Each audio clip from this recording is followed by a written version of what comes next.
আজিও ঢিঙত প্ৰতিবাদ হৈছে। ঢিঙত যিটো জঘন্য নাৰকীয় কামত যিসকল জড়িত দোষী কঠোৰ দৃষ্টান্তমূলক শাস্তি দিব লাগে।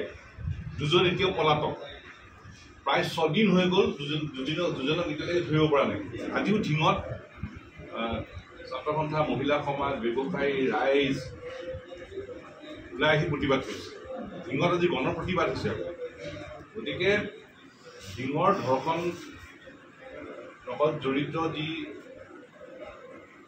নৰক পিশাচ যিকেইটা আছে সেইকেইটা কঠোৰ দৃষ্টান্তমূলক শাস্তি দিব লাগে, আৰু এনেকুৱা শাস্তি দিব লাগে যাতে কোনো এনে কাম কৰিবলৈ সাহস নকৰে। কোনোবাই সোধে যে শাস্তি কেনেকুৱা হ'ব লাগে? শাস্তি এনেকুৱা হ'ব লাগে যাতে আৰু কোনো এনে জঘন্য কাম কৰিবলৈ সাহস দিব নোৱাৰে। কঠোৰ দৃষ্টান্তমূলক শাস্তি হ'ব লাগে আৰু অতি সোনকালে হ'ব লাগে। দ্বিতীয় কথাটো হ'ল যে এই যিটো অসমত যিটো পৰিস্থিতি সৃষ্টি হৈ আছে, অসমৰ খিলঞ্জীয়া মানুহৰ পৰিচয় আৰু অস্তিত্বৰ প্ৰতি ভাবুকি, এই যিটো প্ৰশ্ন, যিটো বিষয় আকৌ আলোচনা হৈ আছে, এই বিষয়টো অসম আন্দোলনৰ সময়ৰ পৰা অসমৰ ৰাইজে কৈ অহা কথাবোৰে এতিয়া সঁচা বুলি প্ৰমাণ হৈছে।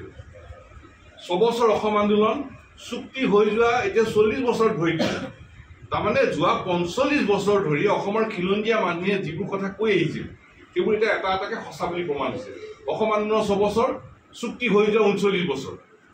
এই 45 বছৰ এটা জাতিয়ে কৈ আছে।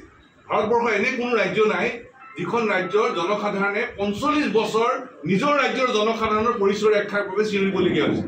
ভাৰতবৰ্ষৰ এখনেই ৰাজ্য আছে, সেইখন অসম, আৰু সেইখন অসমৰ ৰাজ্যৰ অসমৰ খিলঞ্জীয়া মানুহে আজি 45 বছৰে আমি চিঞৰি আছো। অসমৰ খিলঞ্জীয়া মানুহে 45 বছৰে চিঞৰি আছে, 45 বছৰে সংগ্ৰাম আন্দোলন কৰি আছে যে আমাৰ নিজৰ মাতৃভূমিত খিলঞ্জীয়া মানুহৰ পৰিচয়ৰ অস্তিত্ব সুৰক্ষিত হ'ব লাগে। এইখন নিজৰ অসমৰ মাতৃভূমিত খিলঞ্জীয়া মানুহৰ প্ৰভুত্ব থাকিব লাগে আৰু খিলঞ্জীয়া মানুহৰ হাতত নিৰ্ণায়ক অধিকাৰ সৰ্বকালৰ কাৰণে থাকিব লাগে। এই কথাটো কৈ আছে, কিন্তু সমাধানটো কৰা নাই।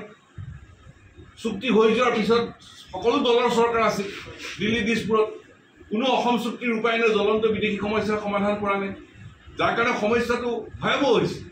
অসম আন্দোলনৰ সময়ত সমস্যাটো যিমান জটিল আছিল, এতিয়া সমস্যাটো বেছি ভয়াৱহ হৈ গ'ল। কাৰণ কি?